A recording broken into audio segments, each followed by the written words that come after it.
Hello everyone, welcome to Radically Loved Radio. I wanted to create a place where people can go to get inspired, get motivated, or find some clarity and get tools to create a radically loved life. I will do my best to provide information on a variety of subjects, including yoga, holistic health, life coaching, spirituality, meditation, and overall mindful living. Each episode will bring you some of the world's best spiritual leaders, entrepreneurs, yoga teachers, coaches, along with some of my closest friends, and we will talk about their life experiences and journeys to create something more out of their lives and how they continue to grow to make that happen. Thanks for listening.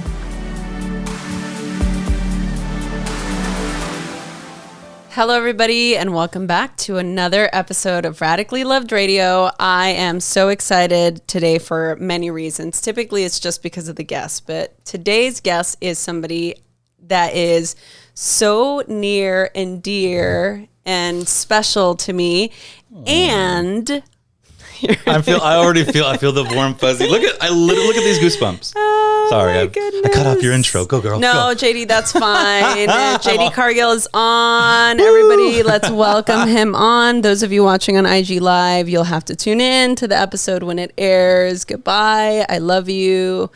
And for those of you that are tuning in, yes, I mean, there is no amount of praise that I could give this man. He is one of the most talented, most grounded, loving, authentic, kind humans that I know. He is a talented guest producer. He owns a media company. He is probably one of the only people that I know that can make me laugh instantly.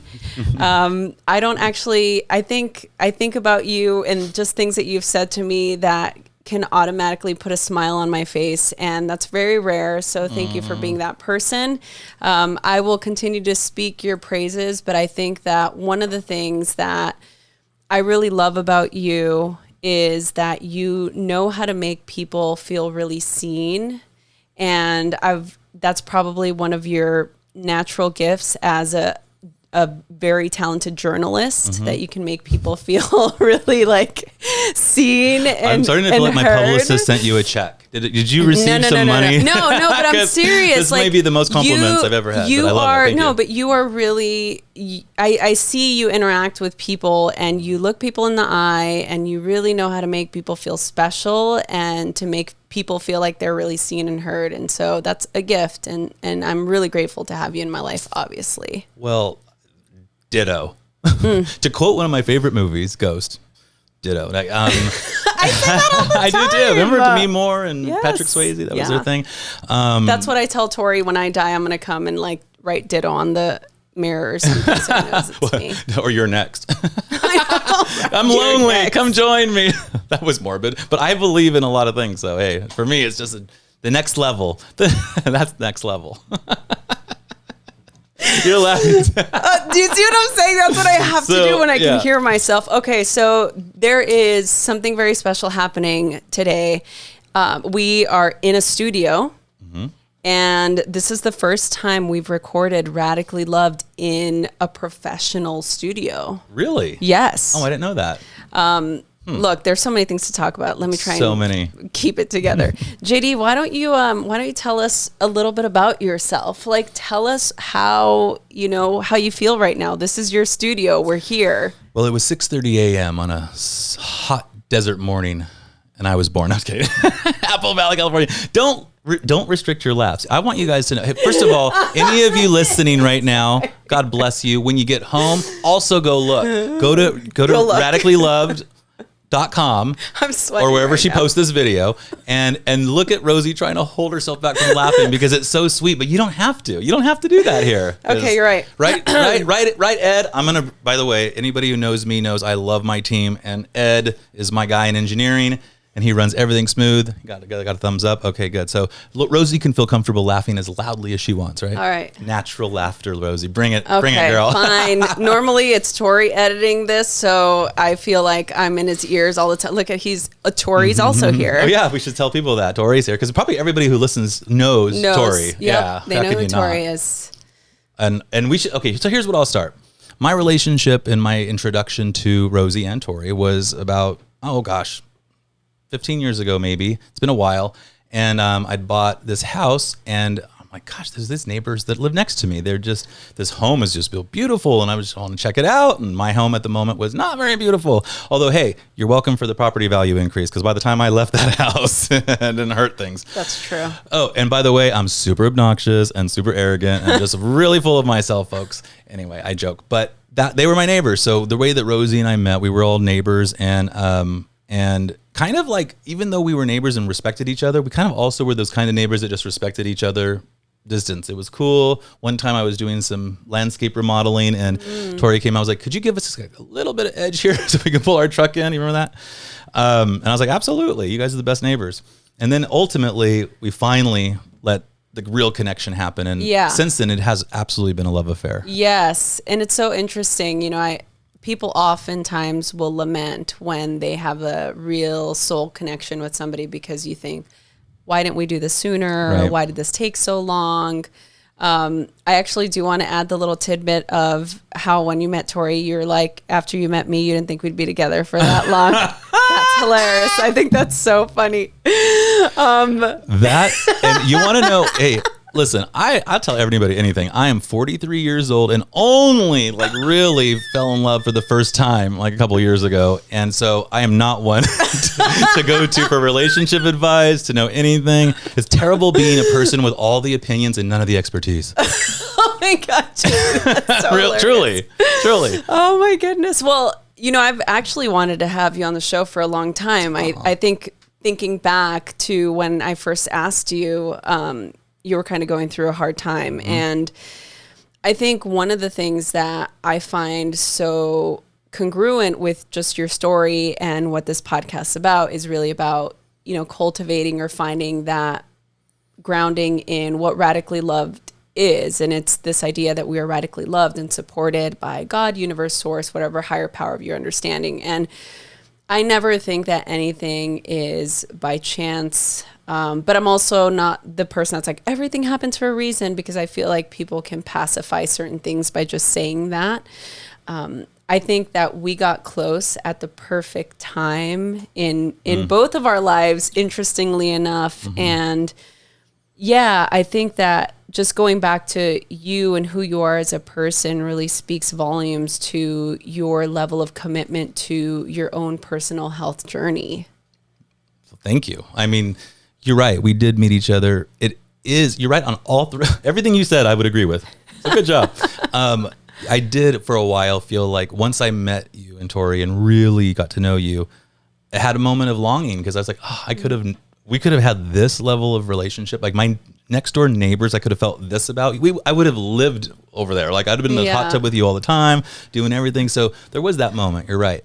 But you are also right that had that been the timing of our first connection, it might not have happened so strongly around when we really, really bonded. And you were right. That is the most difficult time in my life, 2016, 17. 16 was the most difficult. 17 was the breakthrough, and you were a huge part of that. And anybody who's listening to this podcast, Radically Loved, I don't have to, tell you who Rosie Acosta is, but she is gifted in her ability to make you feel comfortable, make you feel calm. Even in this environment that we just came into today, me launching my new business, I've had to pivot. Maybe we'll get to that, but and I'm all angsty and like, you can feel my energy. I know. Well, I know you're a perfectionist, so. And you just come in and, legs up on the chair, leaning in. She's like, this is me. And just the quickness with which you get through to peace, that centeredness that we've talked about before, and getting to learn a little bit of that from you, the little bit that I did, and so much more I have to learn. But that little bit that I did, it was, it changed my life. I cannot get emotional. Ooh, you're gonna Barbara. Who's Diane Sawyer me?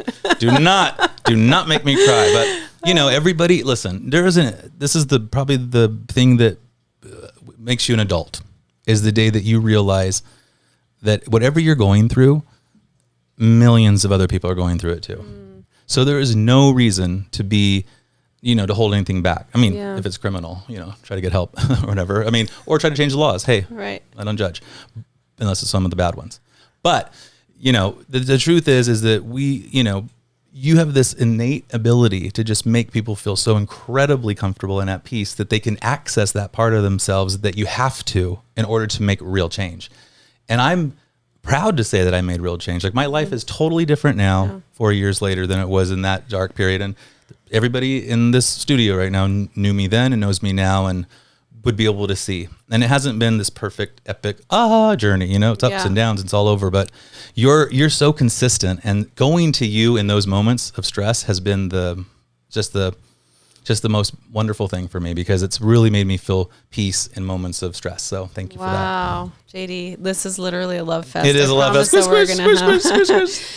I'm so glad we didn't do it sooner, though. Like, if we had done it sooner and you weren't if this is not only the first time that we're recording in modern podcasting here in Pasadena, California. Yeah. I'll let Rosie do the plug later. The link will be below. In there. But it's also the first time we've ever recorded together. Yeah. And we both have recording backgrounds. I mean, Yeah. I'm a television journalist, and you're my mentor podcaster now, who I love, and I'm like, Molly. So it's special that it did. Timing tends to be on our side, I think. Yeah, I think so too. You know, one of the things that I wanted to I mean, there's many, right? And part of the beautiful thing about this particular podcast is that what makes it so unique is our ability to just let it be what it is. You know, I've come into interviews before where I have the questions and there are things that I want to get to, but I've always just been a big fan of being open to whatever comes up, you know, like one of the things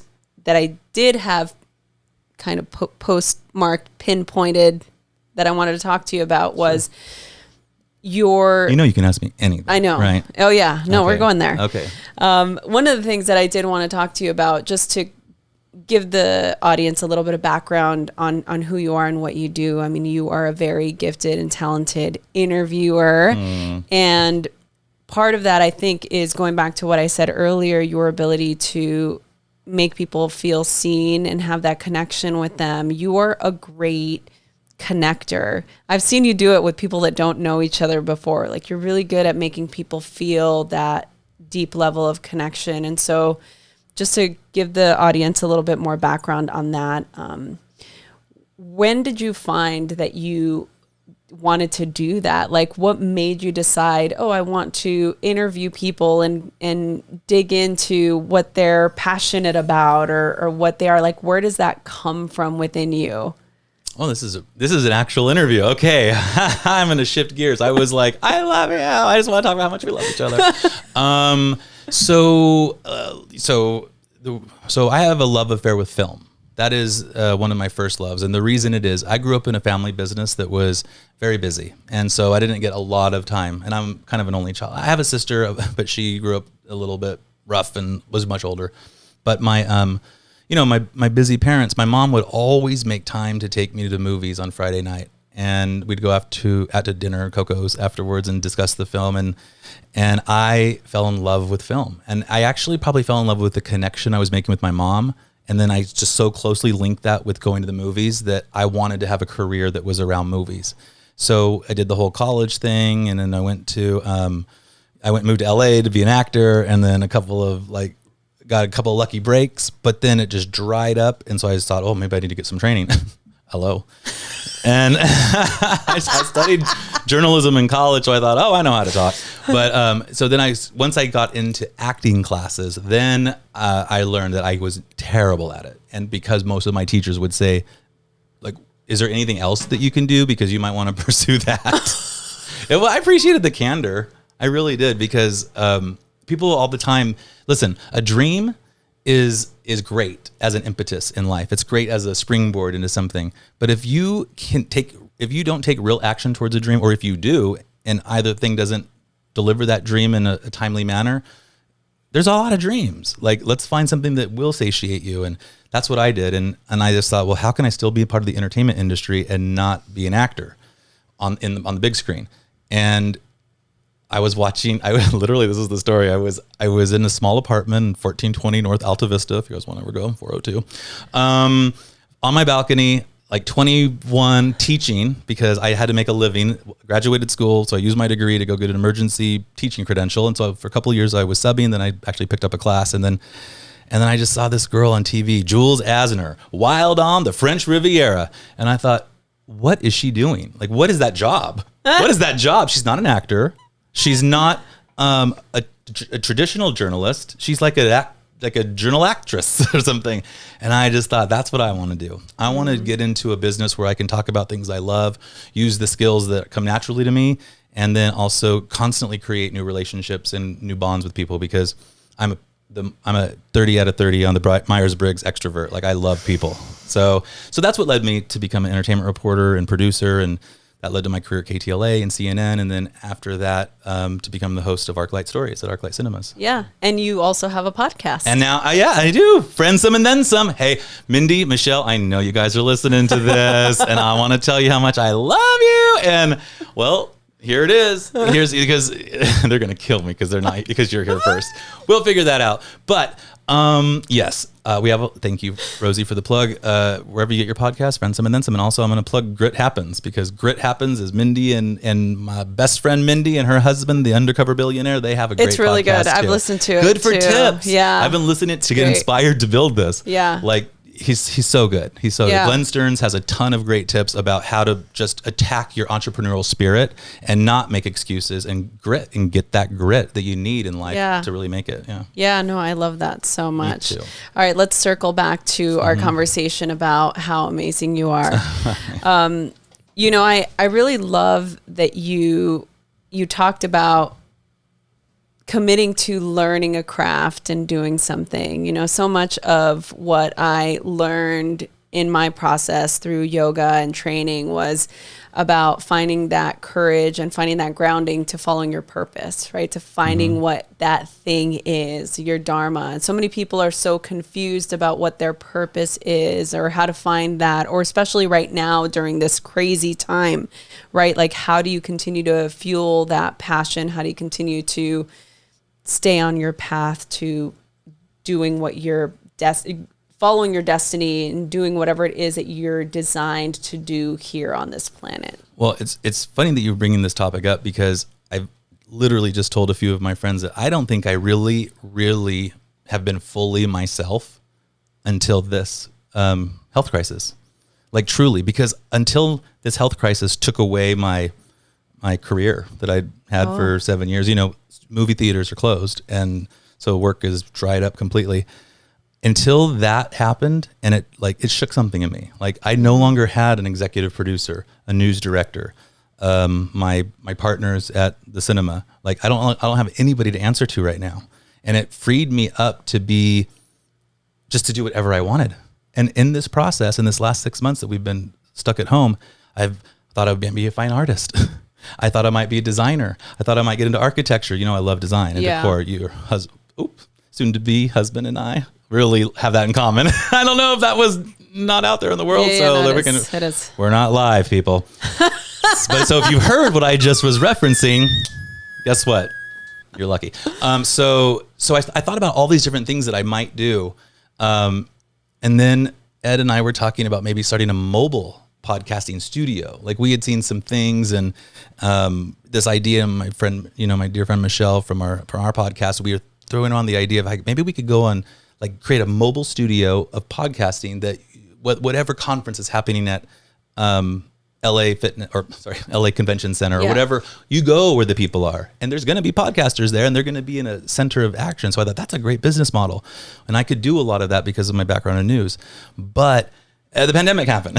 And I'm like, oh, there goes the idea of going anywhere. And so I just moved that whole idea here into Pasadena in this, I mean, let's just be honest. We're in my basement. Yeah. We're in the basement of a 105-year-old craftsman home. Mm-hmm. And there's not a lot of basements in California. So that already makes it unique a little bit. And I love that. I love to lean into the things that make you who you are. Like, I love this house. Yeah. And this is who I am. And building a podcast studio here has just totally made me feel like, just completely free. Ed and I have at least, 3 or 4 show ideas already. Like, I want to launch a podcast called Bachelor of the Week, where I just bring in for For anybody who can't hear it, I'm a practicing homosexual. But Ed, also I want to say this for Keisha. The Ed I keep referencing has no romantic connection to me. He's my engineer. George is the romantic connection. He's upstairs working from home. So I just, I totally lost my train of thought now. I came out on Radically Loved for the 1,000th time. No, you were talking about following your passion and creating the... So not being under anyone's guidance, anyone's thumb. I don't have to worry. You know why I'm so terrible at social media when we first started doing this? Why? Because the rules were so strict at CNN about what you could put out into the world. Oh. It was very tailored to the CNN brand because you represent CNN when you work on air for CNN or behind the scenes, wherever. Anybody who works at CNN has it's a ethics thing, So I never really got into it. And now that I am getting into it, I mean, I don't know if you've been watching lately. I'm like rocking around in my backyard. Like it's the whole personal thing of like really getting to know people. Like I'm leaning into that for the first time and it feels the most natural I've ever felt. Wow. That's so great. And you bring up a lot of good points, but this whole idea of how everyone's having to pivot right now in this. Yeah, that's a big I don't even know what to now. call it. I mean, I guess we can't call it. It's not a pandemic anymore, but it's still a health crisis in America. It's still a health crisis, and a lot of things are shifting, and people's mental health is being very triggered, and people are having a really hard time right now. And I think for a lot of us, making that pivot, you're coming at it from a very optimistic place, which I really love because It didn't start out that way. I know. Well, I had a rough couple of months. Well, so I want to talk about that because a lot of people listening to this podcast, I mean, I know because a lot of people have sent me messages. I get messages on Instagram. I get emails, people send me messages on Twitter. Like, how do we utilize these practices of yoga, meditation, and mindfulness during this time? And how people are asking me personally, like, oh, you must have everything figured out, or you must be having a great time. And I'm like, no, I'm human. No, it sucks. Right. It was rough. It's still rough. I mean, it's still really difficult. Yeah, baby didn't like being put in the corner, and Rosie doesn't like being kept in the house. That is the truth. I make a lot of film references, by the way. That's the love of film that I referenced earlier. Your point is really well taken. And listen, if you're out there right now and you are feeling it, I can so relate because 3 months ago, I was so depressed. I wouldn't get out of bed. It was just tough. It was tough because I'd been so stripped of the thing that I identified with so closely, which was my career and working and having something to do and go and, and producing content that this theater that I really, really love plays on their screen. And it's just like a dream. Like for 7 years, I've been living my dream. And then all of a sudden in a day, it was, and it's sad because the company that I worked with, they don't have any business either. So they can't even pay their old bills all the way back to January 1st. So there was a like a double punch where, I don't have any new work coming in. I'm not going to get paid for any of the work I've done already this year. And, I don't have a job anymore. And I was just going through it. I mean, I'm not afraid to say this. And if you're going through it, you'll get what I mean. At one point, I was laying in the closet, just crying on my side for hours because it hit me so hard. But I remembered everything I ever learned on every great cheesy movie. It's how you pick yourself up. And that really is true. This is not cheesy. And, I believe like you in meditation and getting and breathing and getting as centered as possible and giving myself permission to be just a wreck. I did that. And then I gave myself permission to get myself out of it. And I did. And the way that I did it was by focusing on something that I knew would bring me joy. And every single time, what RuPaul calls your inner saboteur, anytime that popped in my head, what are you doing? You're going to be poor. You're not going to be able to afford your mortgage. You're trying to build something, like everything you were trying to do before is all gone. And and I would just force myself to stop and say, I can do it. I know me. I trust myself. I will not let myself fail. And what is the worst that can happen?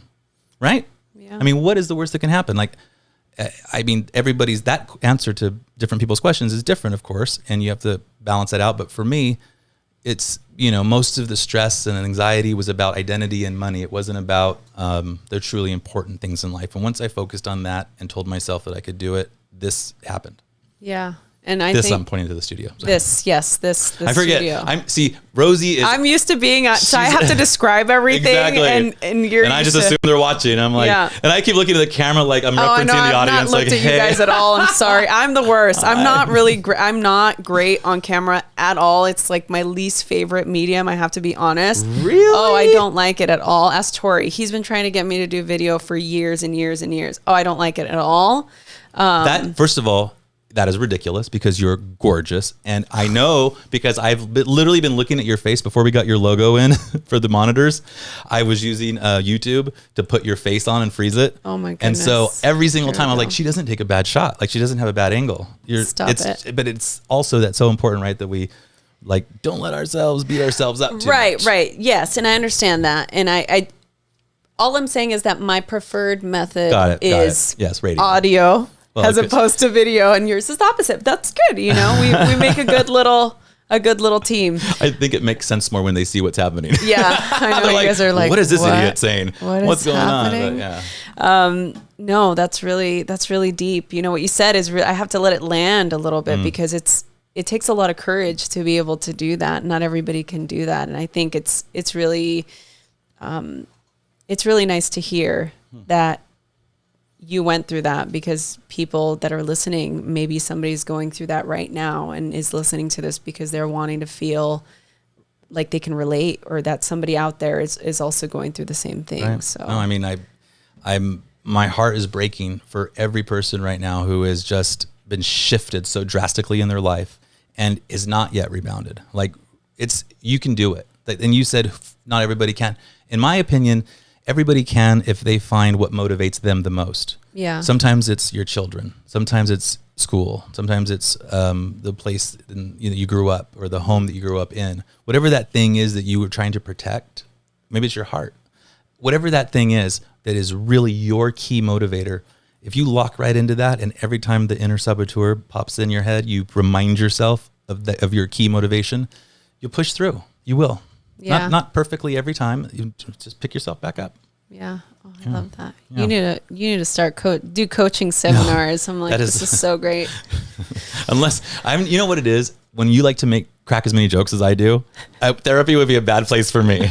Really, Carol? And how does that make you feel? Hold on while I go get a soda because you've said this 1,000 times. I'm just kidding. Oh my goodness. Just kidding. Well, on that note, I'll say that I have had JD at a retreat before, and right. no, you can lock it in. I can, of course I can. I don't. If I'm sitting down with an interview with somebody, I'm not going to start cracking jokes about it. But I think maybe, like I said, I'm just now really starting to get to know myself. So maybe I'm going to go into like I don't know that I'll ever interview another celebrity again. Honestly. I mean, isn't 4,000 or 5,000 enough? Like, seriously, what else are they? No, I'm just kidding. That's probably not the best thing to put in the world. I love you guys. Hey, I love everybody who loves a craft. If you just want to be famous, someone else can talk to you. But I genuinely appreciate that I just have landed on this thing. I feel like the universe forced it upon me, and I'm now like, thank you, universe. Thank you. And that's a place that you can get to. And I thank you for asking the question because I haven't processed any of this. Yeah. I've been working so much and so hard every day that I haven't even stopped to think about it like that, like what this means in my life. Yeah. There's something really beautiful. So in yoga, the practice that I study is Tantra, and Tantra, one of the definitions is to expand beyond limitations.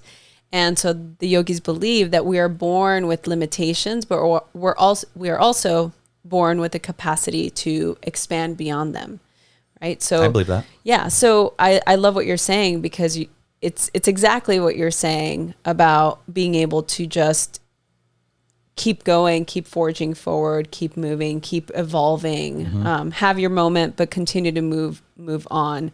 The reason why I bring that up is because one of the main practices in yoga that allows us to cultivate discernment, to understand what to do next, requires us to be in a state or in a place of stillness. And right now we're being still. Mm-hmm. And so it's interesting that you say, oh, I've not even processed that Yeah. until right this moment. And I just think it's so fascinating that we are having this experience where you're able to process all of those things. Yeah, between you and my smartwatch telling me to breathe. I'm just kidding. No, what you're see, I love a good joke. Don't hold your laughter back. I feel like I'm not funny then. No, so you're right. Everything you said is exactly right. I and it's also so in Rosie's wheelhouse to recognize that. Like just to notice that means that you're like so locked in and paying attention. You're right. This is the first time I have been still. Probably the first time I've sat this long and just talked to a person in 3 months. Like this to talk about something that's important and meaningful. Yeah. And not just Big Brother. Right. Season 22. Is that what you're watching I'm in right love now?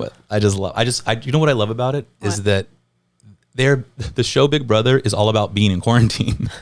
Like they're literally locked down for 90 days in this place. They can't go anywhere. They can't have communication with the outside world. I mean, it's the perfect show for the quarantine. And so when you watch it, it hasn't changed at all. So it's one of the few bits of entertainment that's current on TV that doesn't have the look of Zoom. Right. Not that there's anything wrong with Zoom, which you can also do here at Modern Podcasting in Pasadena. I mean, hello. Right. It's true.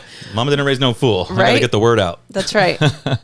What is the biggest thing you've learned since this quarantine about yourself?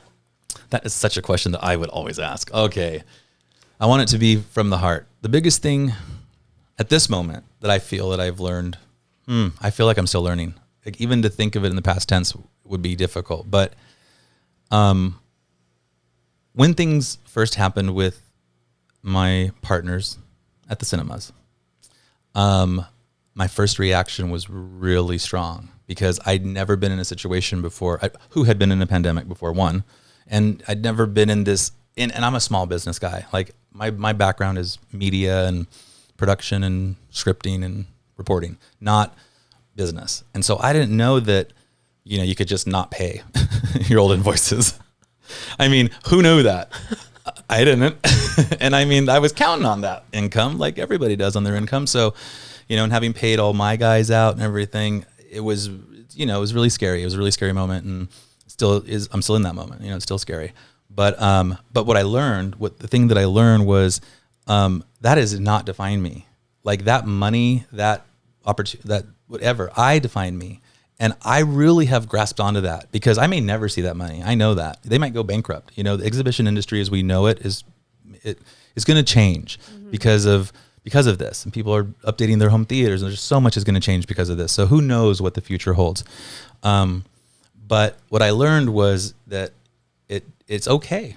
It's okay to lose stuff and money and things. It's not okay to lose who you are, yourself in the process, especially if you know yourself and you like yourself. It's hard to do that. It took me probably 3 or 4 decades to really appreciate myself, and so, and I'm still, struggling, and everybody is, I know. So the thing I learned for now, the way I answer that question now is just to not have not to overreact when you get bad news.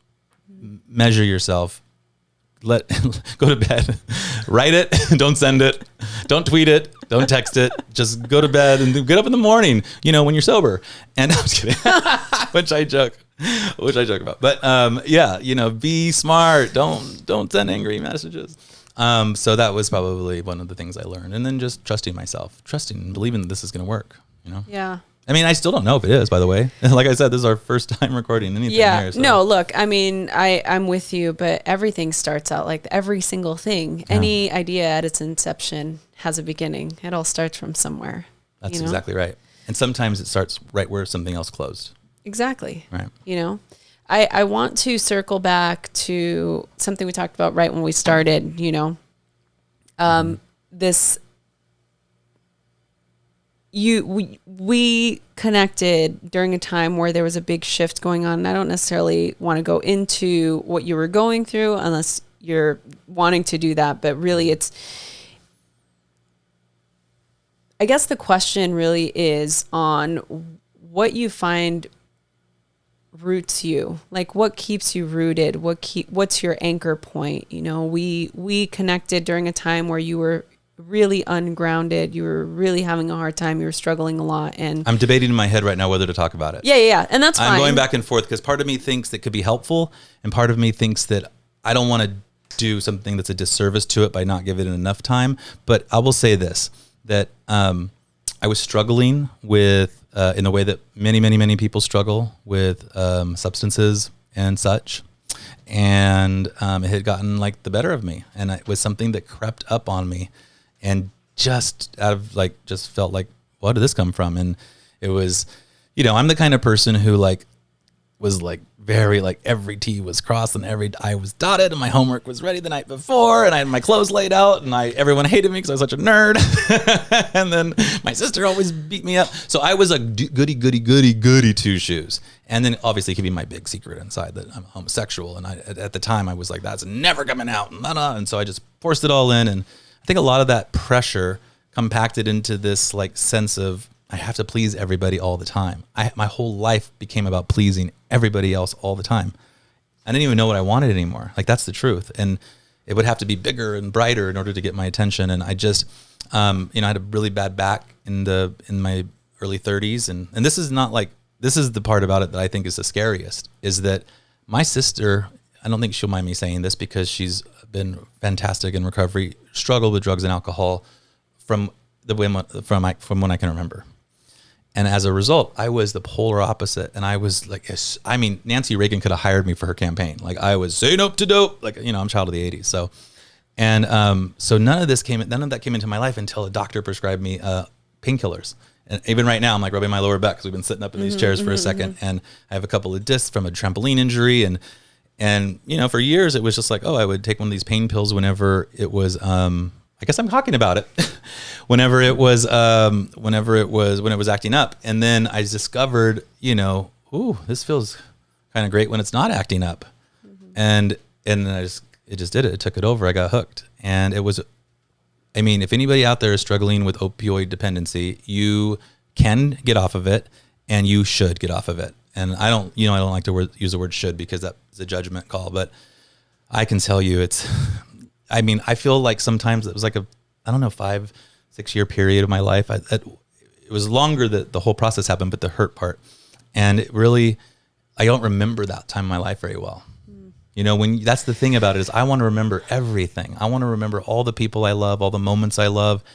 This moment, I want it to be like seared into my heart. And it is now because of that, because of part of what you helped me do, which was move past it. And this is the part that needs more discussion, and maybe we'll do something else sometime, because everybody, listen, whether it's AA, who I have mad respect for and went to for a year, whether it is therapy, whether it is whatever your journey is, I find a pathway out and try different things until you see what works for you. That is what I did.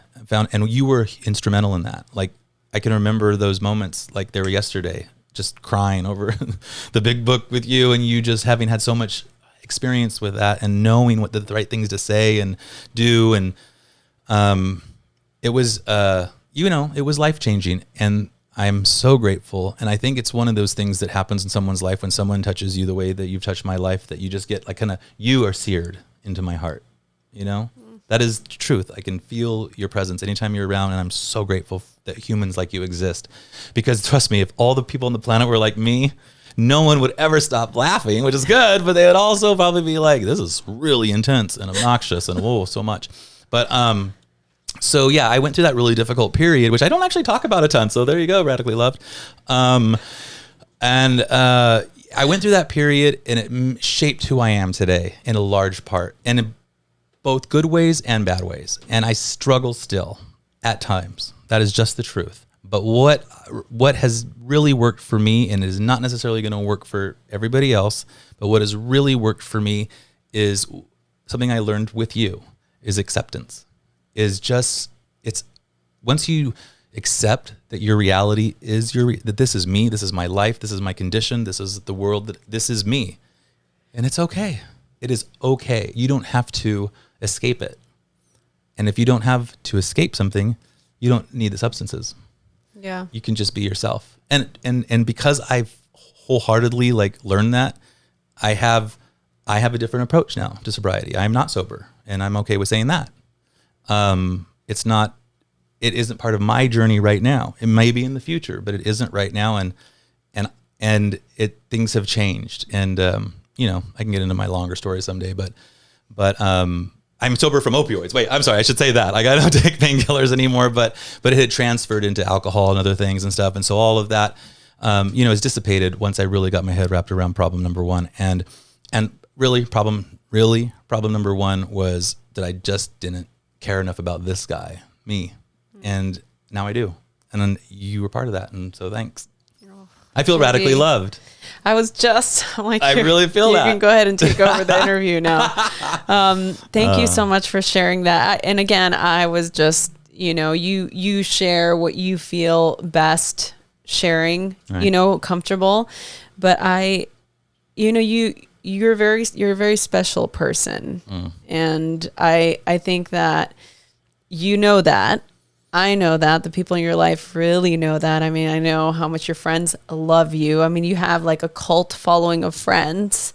Anytime I've been around your friends, it's like people just love you so much. And I feel really fortunate to actually know who you are, because I know that you have the JD that is that extrovert performer. I'm like, I want to make everybody feel good. I'm more worried about you guys than I'm worried about myself. But I've seen that vulnerable part of you.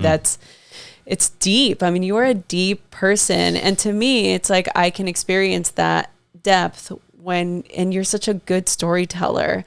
To me, I experience your depth when you're telling a story, because maybe it's because of the film, maybe it's because of the way that you relate to lessons in life, but you're such a great storyteller, and you really know how to make people feel what you're feeling. And I think that's such a gift. And I feel like you're really going for the tears. I really feel like you are. I feel like you're just going to compliment the shit out of me. Anybody listen. No, let's not go back and forth. Let's just, thank you. Great. Yes. Thank you. Okay. I'm just going to take it in. Yeah, take it in. That's and it. You know what? Well, part of it that I will really accept right now, that I would have totally, like, even 5 years ago been like, you're crazy, is this idea that, the way that I am is so appealing to my friends. Like, I just always feel like I'm bothering people. But that was because I didn't own that this is me. This is my personality. I mean, it's a weird thing to grow up very, very, like, simultaneously extroverted and insecure because you're constantly putting yourself out there and then constantly judging yourself for what you've put out there. And so it's like, maybe I should have just, filed papers or something in the back room. I don't know. That would never work. I don't ever want to judge any profession either, because some people really love filing papers. Yeah. But the point is listen, this feels so good. This feels like treatment almost. This feels like a healthy thing to do. And you know me so well that I have to accept it. And that's what I was talking about, acceptance. And so if even these compliments that kill me because I'm like, stop complimenting me, I'm just like, I accept it. Thank you. Good. Accept compliments, folks. You're all beautiful. Wonderful. Everybody listening, you guys are all so beautiful and so connected and so radically loved. You are. So one of the things that I love to ask my guests during this podcast, I find that love can be such a freeing experience for a lot of people. Sometimes it's not for some because they have not acquired or felt that deep level of connection to love. Maybe love is a trigger word for them. But I like to think about love as freedom. And so when you think about freedom for you, like, what does freedom mean to you? What does it feel? What does it mean to be free? Damn, I could pull my phone out right now and show you a text that I literally just said the sentence, I have never felt freer in my life than I do now. And so the answer to that is this. This is the most free I've ever felt, because this is the most, I created the series at ArcLight that I do with them, in partnership with my older partners there. But this is the first time I've ever just done anything that is like just 100% on my own. I've never done it before, and I hope it works. And I just feel very like, I love it. I feel like myself. I feel like free. And I think what is connected to that is, and maybe this is the silver lining, and my heart breaks for everyone who's hurting right now and suffering because of this global health crisis. But there are silver linings. And one of them for me personally has been that it knocked me off a very boring, lonely pedestal that I was doing before. And now I'm like feeling much better doing something that I really appreciate and love. And sometimes you need the universe to help, and I needed the universe's help to take away the regular and give me the special. Yeah. What does that look like for you? For the people that are listening or watching this, when you're saying I needed the universe's help, like, what does that look like for you? Is that prayer? Is that meditation? What does that look like? I mean, probably, if you were to ask me this question in 2017, I was I grew up as a typical Bible thumping Christian scared gay kid in a church, right? And so college, and finally came out after college, and then I was like, how do I rectify my Christian faith with maybe they don't like me, like that's how you feel sometimes when you're gay, that the church doesn't like you, they don't want you, and so why would you want someone that doesn't want you? But how come can I still have the faith? And I can. And that was the answer that I ultimately landed on. And so for me, the most grounding thing that centers me, the thing that lets me, it is a belief in higher power. It's just this, that when I stop, listen to myself breathe, I can hear, I call it God, then people can call whatever they want. And she hears me. And I do that. I made that was not a mistake. Yeah, I think of her, God, as a woman. I think of her in a rainbow dress on rollerblades, spinning around with long blonde hair or gray hair or whatever. I know it sounds silly, but it doesn't matter. That's the reason. Yeah. It can be a doorknob, as they often say, or it can be your dog, or it can be your husband, or maybe your own soul. Whatever is your higher power, the thing that makes you feel like you can believe in something other than what is so physical and created. Mm-hmm. I mean, just listen. If you stop and listen to the world, you will start to feel all the coincidences. That's what we call them. What a coincidence. Mm-hmm. It's not. I don't believe in coincidences anymore. I really don't. I'm not being a cheesy guy. Like, I genuinely believe that if this is happening, absolutely for a reason. And it feels fantastic. And accepting it is it's all the permission I need to feel great. Did I answer your question? Oh my God, so good. I don't even know. Like, it's been a long time since I've been. I personally have been interviewed. Like, I've interviewed a lot of people, but so good. Oh, that's great. Okay, on that note. All right. I am gonna try and be respectful of your time, even though we have all the time in the world right now. We do. We have another client coming in just a moment. So, right. You're it. Oh my God, you're back to back right now, and that's good because that's the way it's going to be, and it needs to be that way because you guys are an incredible team, and this place is amazing, and I will not stop praising it. Aww. So I have two more questions for you before we. I'm genuinely not in any rush, but let's be honest. How long are people really going to listen to me on your podcast? I mean, they're going to listen to the whole thing. They're still listening now. They'll listen to you. Thank God you're here. They're watching this. They're watching kidding. us. Yeah. Hi, everybody. Oh, yeah. YouTube. There you are. Hey, everybody. Good to see you. This is what we look. Hey, you want to know what we look like? I should give podcast listeners, be sure to go check out Radically Loved on YouTube because I'm about to take all my clothes off. And then all of a sudden, YouTube records its lowest usage day in years. Oh my goodness! It's history. Don't say that, Ed. Give us a clap track. Oh yeah, Ed. Let's get that. Oh, where have we been with the? Oh yeah, I forgot, you guys. This is profesh. No. Okay, just kidding. Next one. I've always said that. So every time I've interviewed people on the podcast in the beginning, so like if you listen to the podcast, probably, I don't know, 100 episodes, I pretend to do a clap track. I'm like, yeah. Woo. But now.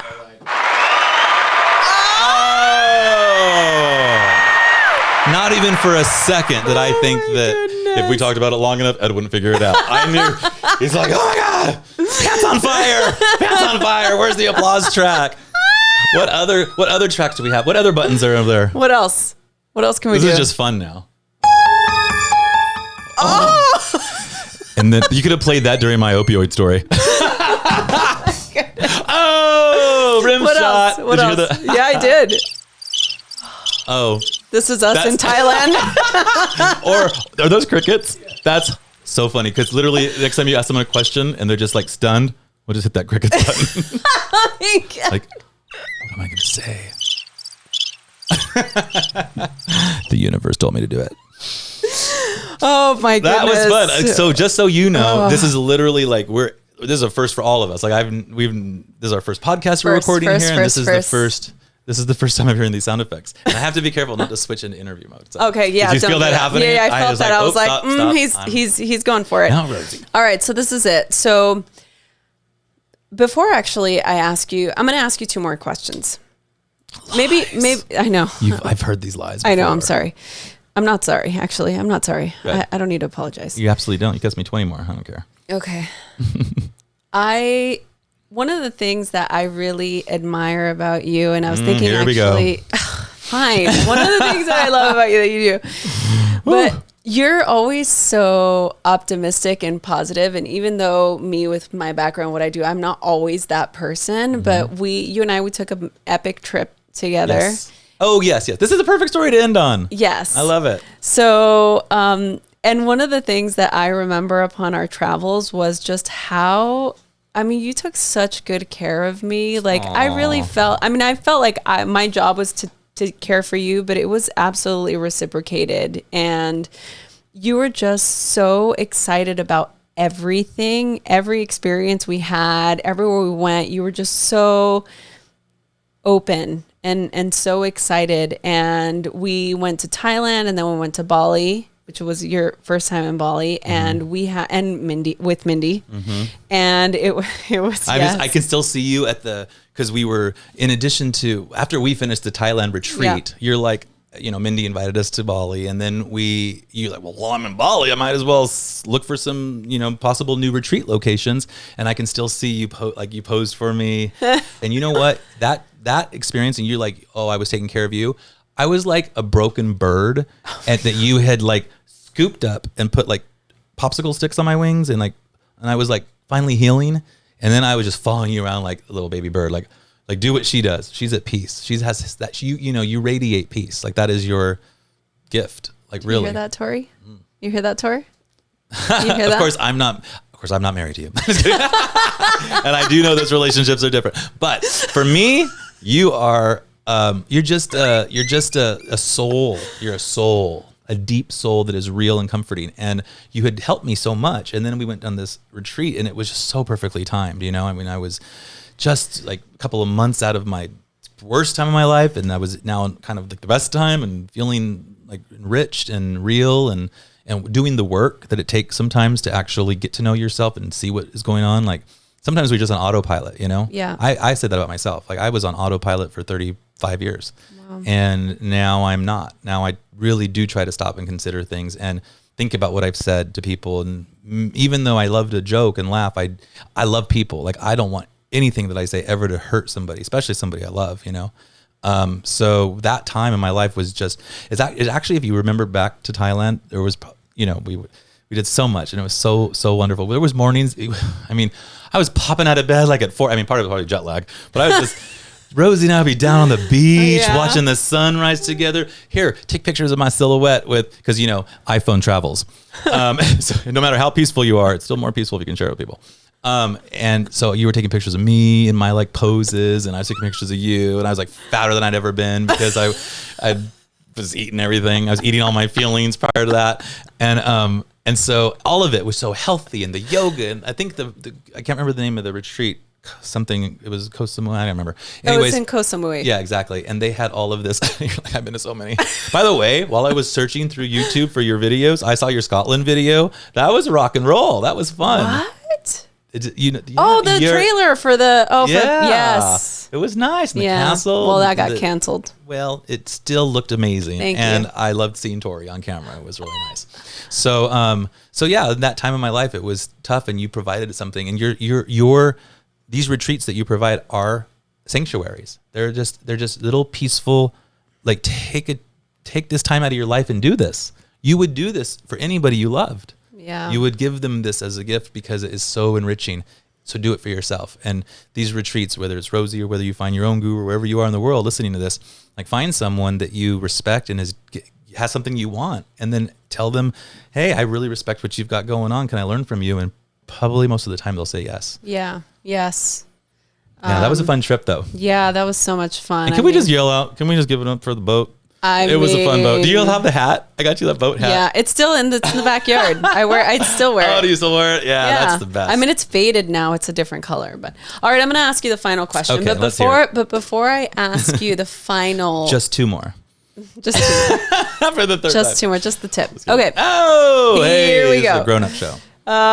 It is explicit. Actually, we do accept gratuity here, so whatever tips you want to give us. Tori, you got a tip you want to give us? Ed, where's your tip? Oh, Ed works here, but he can still tip. I'm sorry. So, oh God, that's deep. Do I want to ask you a really deep question? How do we want, before we go anywhere, where can people go to connect with you, to get more information about the studio? Where can they go? Okay. Send them. Then you can go to Modern Podcasting on Instagram, at Modern Podcasting. We call ourselves Mod Pod, but it's Modern Podcasting. And then my Instagram, I guess, JD Cargill, JD Cargill. Like you drive a car and a fish got gills.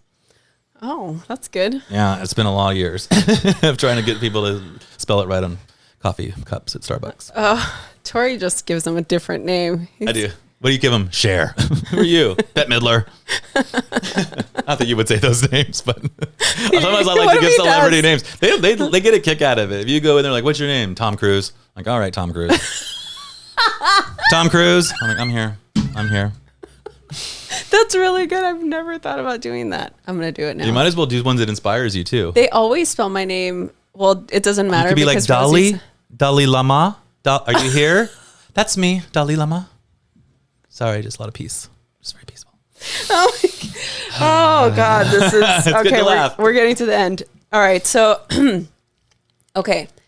I created this podcast. I have to let it go. I created this podcast because I wanted to create a space for people to go to get inspired or to feel supported or validated in some way. And the whole idea was that we are radically loved or radically supported by God, source, whatever higher power of your understanding, that the universe works for you and not against you. And so the question does have two parts. Here we go, twos.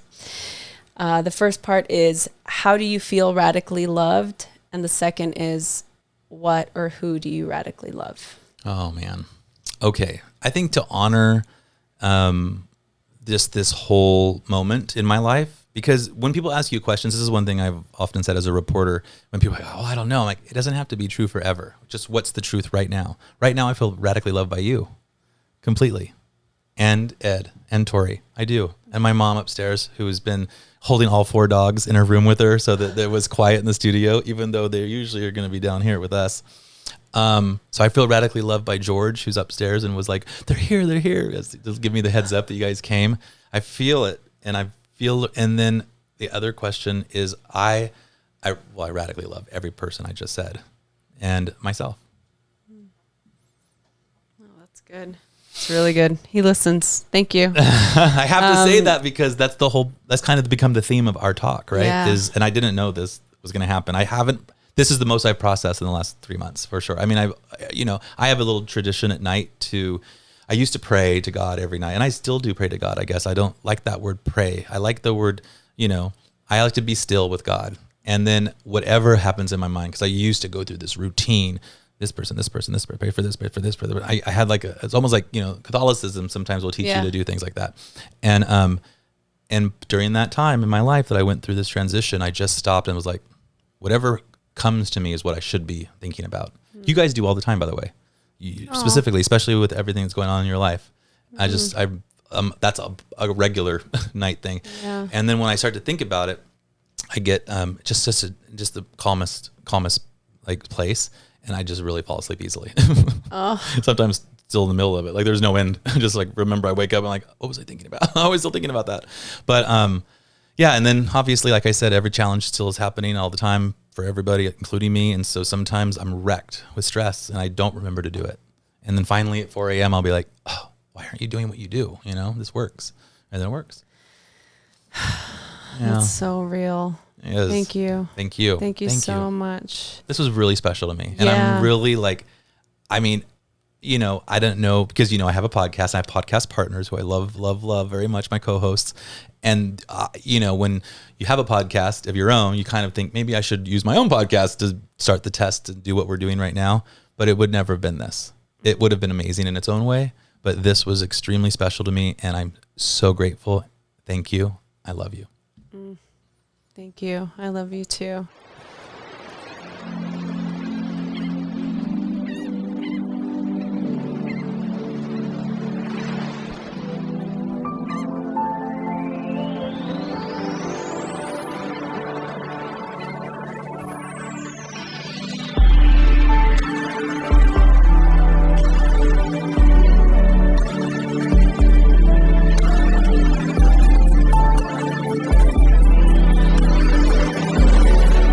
Hey everyone, I hope you enjoyed this episode. I am so excited to continue to do this. Please share this with your friends. Email us, message us on Instagram at Rosie Acosta or on Twitter at Rosie Acosta. Subscribe on iTunes, write a review. We love doing this, so please help us continue to keep this podcast going. Thanks for listening.